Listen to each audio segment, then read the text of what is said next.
Всем привет, меня зовут Даша, мне 36 лет. Вы меня хорошо слышите?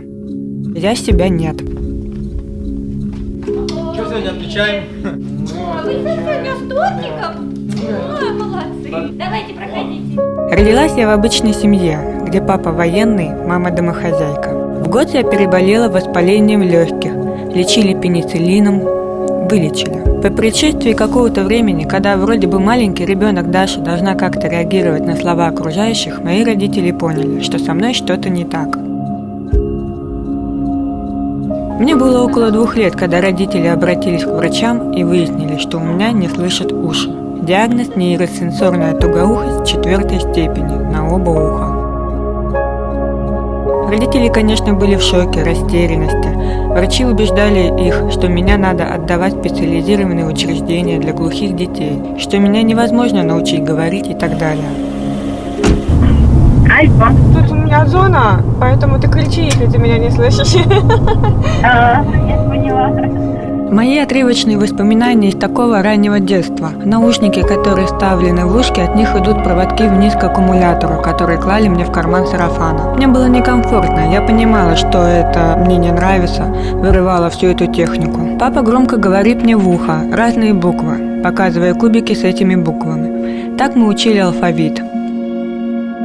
Школа поставила условие: если ваш ребенок докажет, что адаптирован к учебе, то мы возьмем ее. И, естественно, при прочтении отрывка из книжки меня взяли в 1 класс, ведь я уже могла быстро и четко читать целые страницы.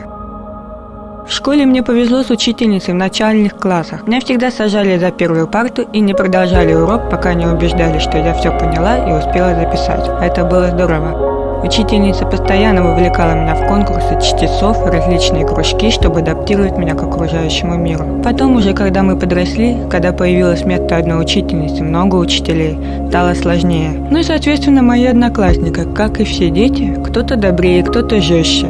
Была и дружба, были откровенные жестокие шутки. Но, в общем, мало кто пытался меня по-настоящему обидеть. Ну, я так думаю. Но клички Глухарь и ты глухая, глухиря периодически проскальзывали у них.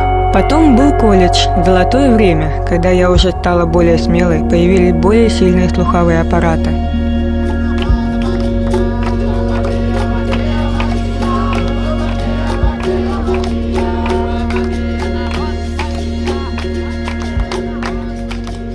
В возрасте 17 лет работала моделью в доме Славы Зайцева пару лет. Потом подрабатывала продавцом косметической модели. Даже 3 месяца проработала в налоговой инспекции юристом, но не понравилось.